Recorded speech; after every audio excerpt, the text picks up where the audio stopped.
Hi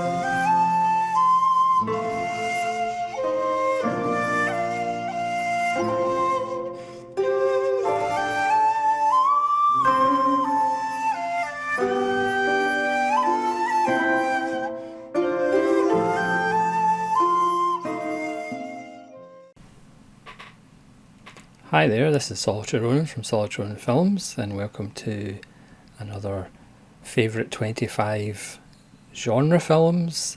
And this will probably be the last episode in this little series, and I'm going to talk about my favourite 25 science fiction films.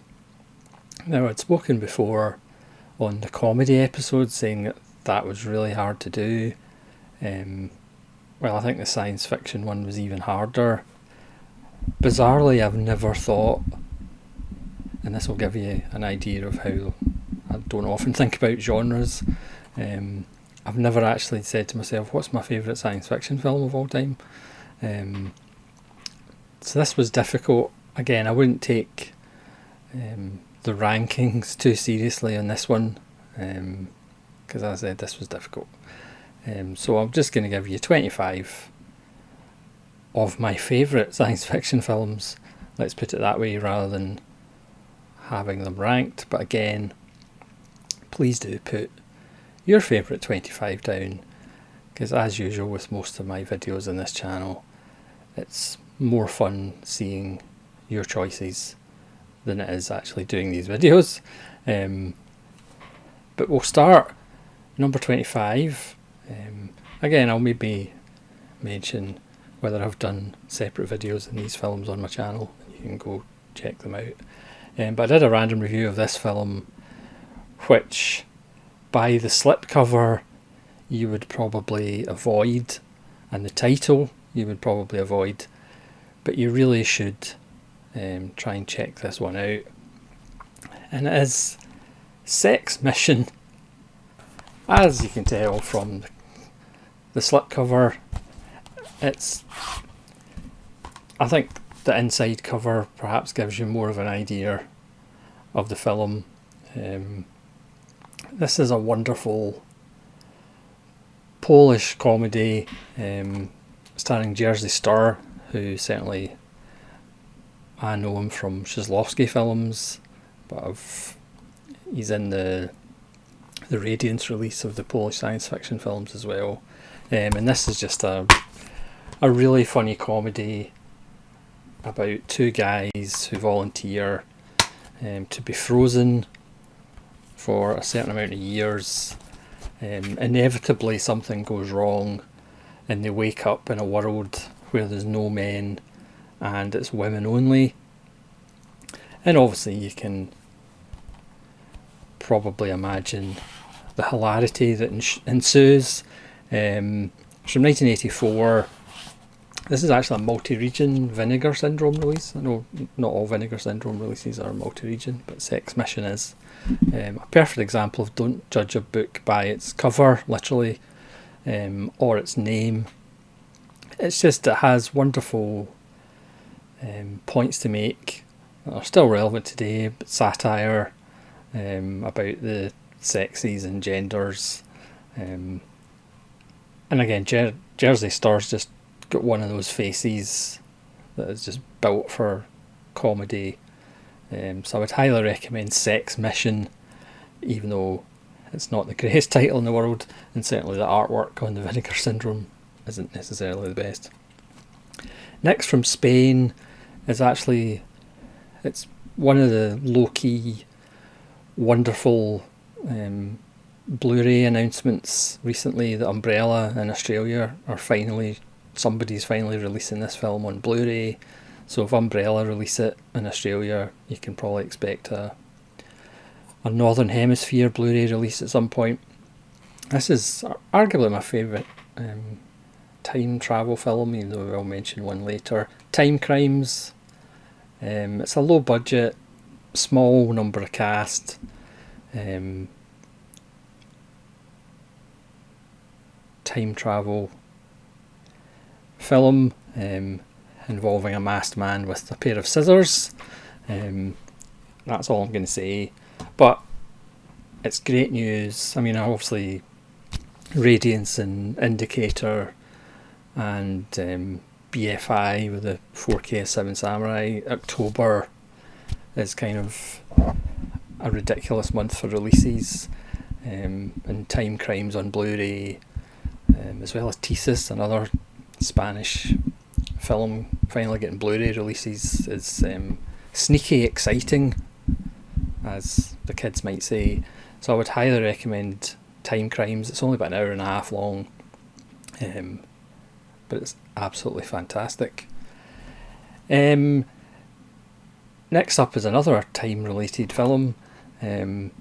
It's Alain René's Je t'aime, je t'aime, which has production design that is kind of Cronenbergian, even though this was made before things like Scanners and such. Again, it's not perfect, but then time travel films probably shouldn't be. It's another example of Alain René doing so much different stuff, but it's rather excellent in its own quirky little way. And I didn't actually realise I've got 4 in a row of time travel films. I didn't actually realise that. Wasn't Conscious from 1979, more of a mainstream, more silly science fiction. This is Time After Time, directed by Nicholas Meyer, or written and directed by Nicholas Meyer, starring Malcolm McDowell and David Warner.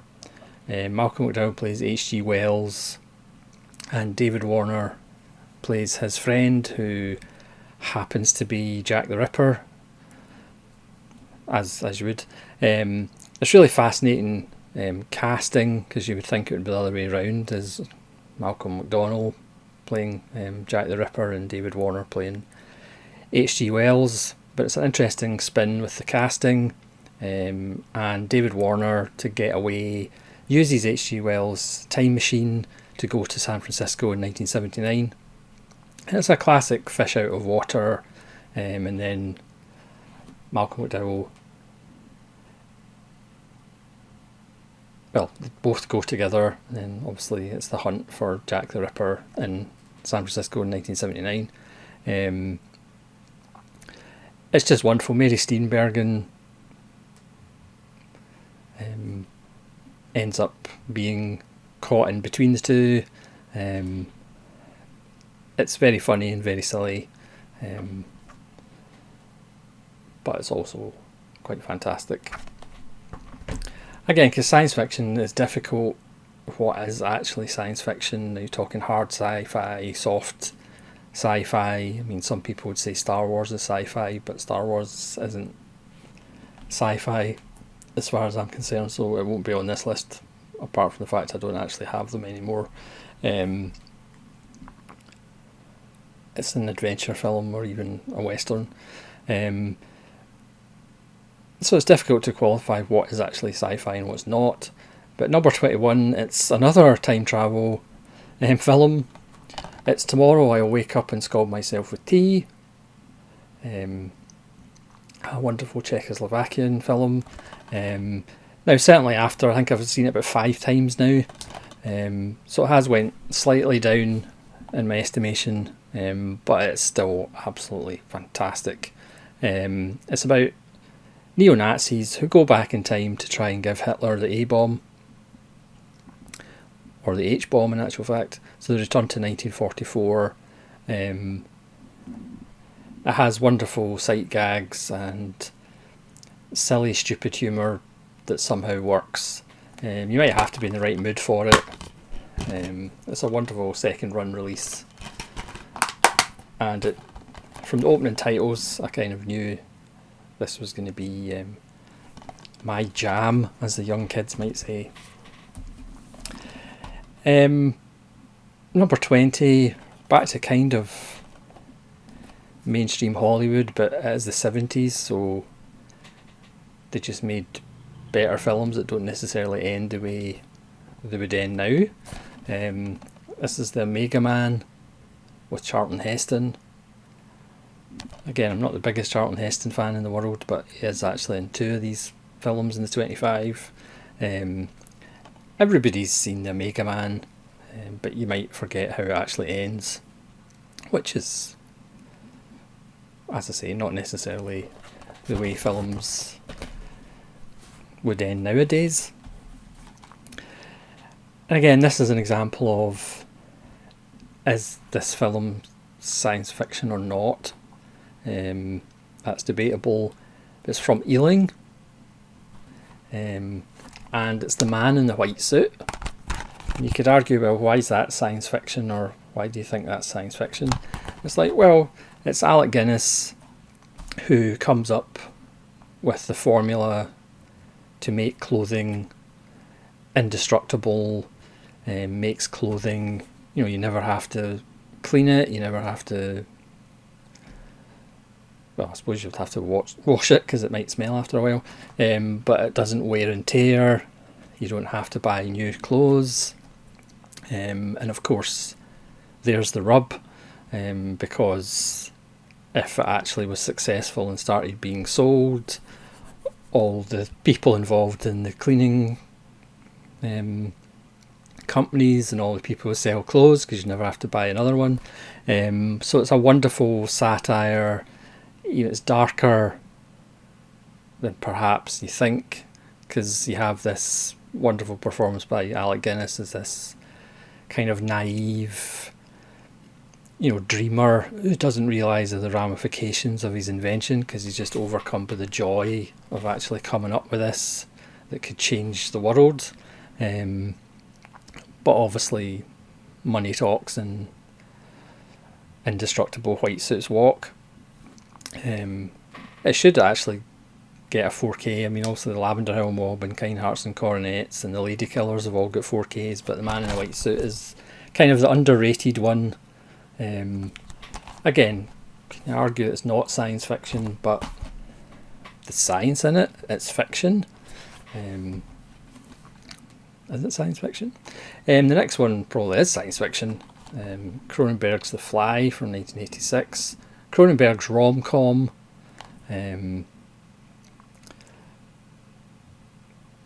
Because it is arguably his most romantic film outside of Crash, and it's certainly quite funny in places. An example of a remake that does it well. At 17 is a film that has officially or unofficially been remade so many times. It's just one of those core horror and science fiction films. It's Frankenstein, of course. It's the essential creation story. It's the essential playing God story. And it never gets old. And it's been redone in various forms and under different names. Even Frankenstein. At number 16 is one of those oddities, not necessarily a space oddity, that starts off as one thing and then takes a big left turn into something else. It's Joseph Losey's Hammer film, or one of his Hammer films, The Damned, with Oliver Reed and Shirley Ann Field and Viveka Lindfors, which starts off as a seaside gang film and then turns into something completely different involving small children, based on a novel by H.L. Lawrence. It's got a great Oliver Reed performance. The Indicator release has the theatrical cut and the extended cut. There's Mr. Reed looking young and dashing. Again, full of surprises. As I said, it's one of those films that starts as one thing and goes in a completely different direction, and it's definitely science fiction. Next, from 1980, a really underrated Ken Russell film. It's Altered States with William Hurt. And again, this is the familiar science fiction story of a scientist pushing the envelope until he pushes it too far. William Hurt has a kind of regression chamber, and with the help of drugs and various other things, he wants to kind of go back in time, but as usual, the scientists go too far and mess with the very fabric of the universe itself, and there's always consequences for dabbling. Again, when you actually think about it, films on quite a lot of certainly mainstream Hollywood, they are almost anti-science, because it's always scientists going too far and trying to play God, and then they have to be punished. So that's the thing, Hollywood is kind of has this false narrative of being like left wing or whatever, but in reality it is fairly right wing. Anyway, number 14 is Blade Runner. If this list had been bigger, I would have probably put Blade Runner 2049 in it. A sequel that I was genuinely surprised at how good it was. Blade Runner is a sentimental favourite, arguably Ridley Scott's best film. We only took about 3 goes at it to get it as right as possible. Harrison Ford hates it, but it's probably his best performance. A wonderful score, and the supporting cast are wonderful as well, including Edward James Olmos, of course, with his amazing origami skills. At number 13, might as well inject some class into this list. Tarkovsky's Stalker. I guess for a lot of audiences this would count as hard sci-fi. I'm sure you've all seen it. It's been a while since I've actually watched it. I really need to rewatch it. From 1979.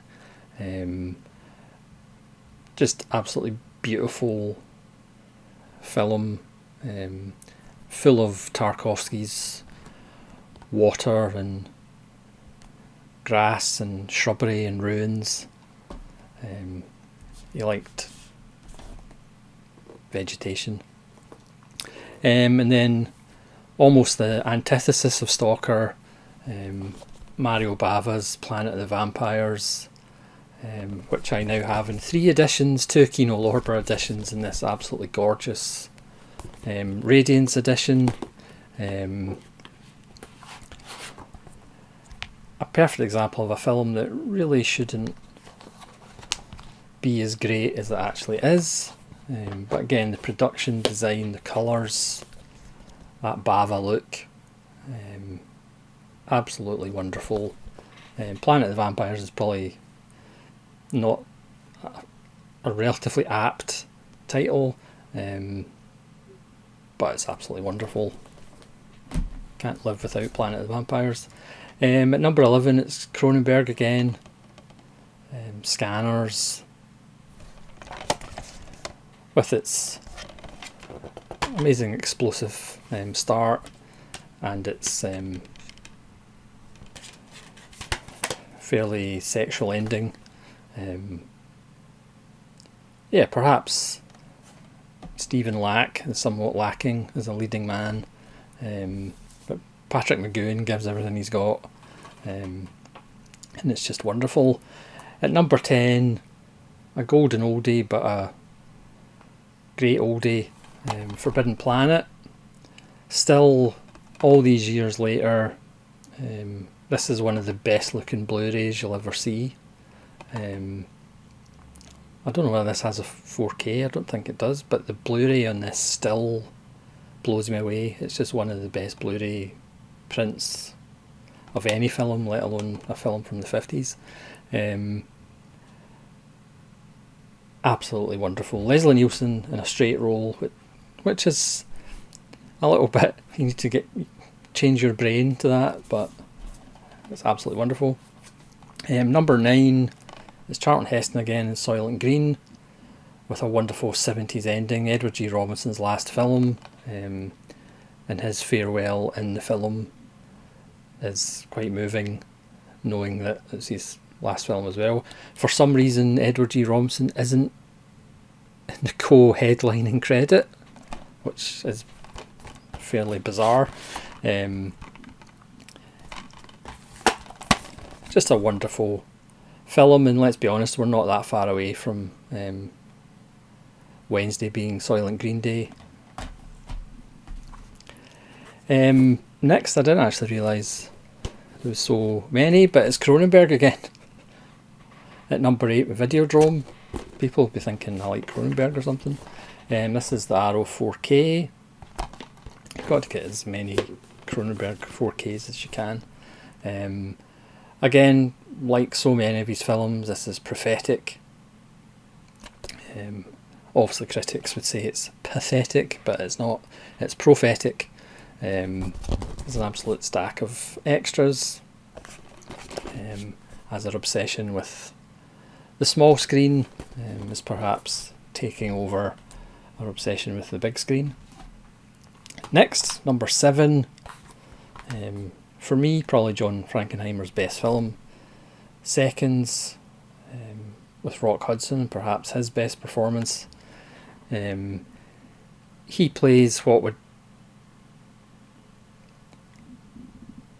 be an old man in Rock Hudson's body, as this wonderful company offers a chance for older people to get a new body.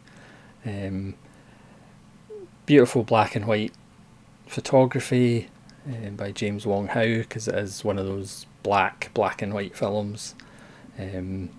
Murray Hamilton, the mayor from Jaws, turns up in a wonderful little role, as he always did throughout his career, arguably playing a similar character than he does in all his films.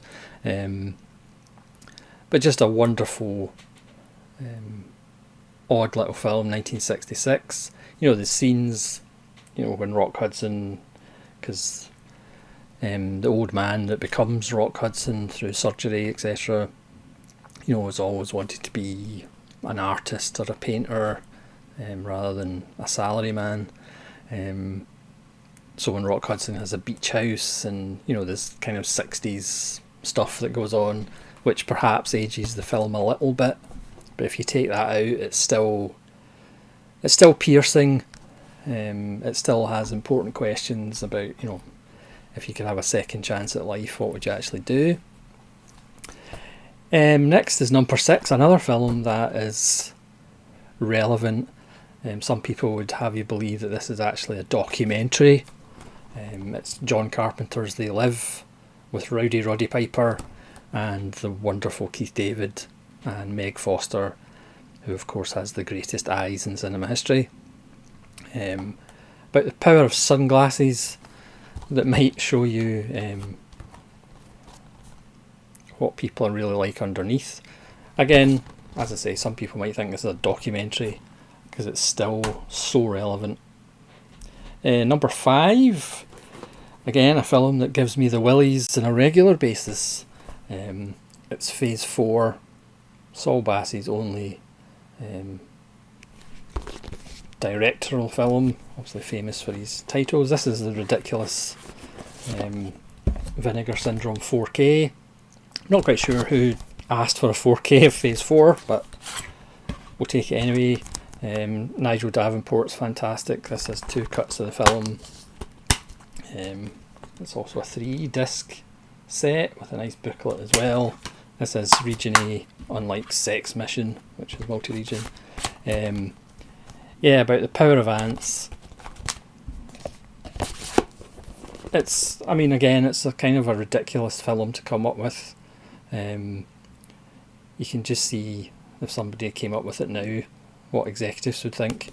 It's not perfect, but again, science fiction's all about the ideas, and the ideas behind it are kind of wonderful. Next is a film that I've always had a soft spot for, Silent Running with Bruce Dern. This is the Arrow 4K. And this is a wonderful film because it essentially asks you to root for a murderer, which is a kind of interesting angle. You know, it's a U certificate, but you are actually supposed to side with a multiple murderer. It's set in space, and there's 4 guys left on the last kind of garden ships, but they've been ordered to fire all their gardens into space and destroy them all. But super hippie Bruce Dern doesn't want to do that. It's a great performance by Dern. Douglas Trumbull, who of course did lots of visual effects, especially famous for 2001. He directs. Again, you could say it's aged not that well, but again, the core, the cute little robots, it's just wonderful. And as I said, a film that asks you to be on the side of a cold-blooded killer. He's Bruce Dern, so it's okay. Number 3, 2001. Again, for me, the monkeys could have been truncated. We could have had truncated monkeys at the start, but that's my only minor gripe about it. A film that sometimes I've fallen out of love with, but every time I watch it, you still get the sense of awe, which not a lot of films actually give you, that you've seen 25 times. But it's only number 3. At number 2, me being me and being odd, this is my favourite Universal monster film, The Invisible Man, with Claude Rains. Yeah, I don't know why, I just love The Invisible Man so much. Guess maybe wish fulfillment of being invisible and be able to walk into a bank and take money out. But then banks don't really have money anymore, do they? Yeah, just a great performance by Claude Rains. But at number 1, again, as I said before, I never really thought about what's my favourite science fiction film of all time before. So I guess this series has been a fun exercise, even though it's not one I want to repeat because it's difficult dealing with genres. But it has to be, even just by the number of times I've seen it. Produced by Walter Wanger. It's Don Siegel's Invasion of the Body Snatchers from 1956. The 1978 one has certainly went up in my estimation over the years, but I still prefer the original. It's just so economic, as most Don Siegel films are. 80 minutes, Kevin McCarthy's brilliant, Dana Winter is fantastic, and again you can read it all manner of ways. I mean, look at that expression in Kevin McCarthy's face. We've all woken up with that expression every now and again. Yeah, it's just absolutely seminal. This is getting a 4K from Kino Lorber. Don't know whether it's out, but it is coming, which I may have to accidentally buy. The BFI version has some really good extras. There's a commentary with Kevin McCarthy and Dana Winter, and Joe Dante from 2006. There's a 75-minute audio John Player lecture interview with Don Siegel. There's a 2006 27-minute retrospective look back at the production of the film. There's a 2-minute piece on how the film got its title. There's a 2006 8-minute piece just talking about the film's themes and critical interpretations. From 2006 there's a 13-minute piece on the Return to Santa Mira, and there's a selection of complimentary archive shorts with British propaganda short Doorstep to Communism from 1948 for 11 minutes. You know how BFI sometimes just puts on little shorts that are loosely connected to the release. and groundbreaking botanical cinematography in Magic Mixes from 1931, which is 11 minutes, and Battle of the Plants from 1926, which is 11 minutes. The original trailer and Trailers from Hell, a 3-minute Trailers from Hell with Joe Dante.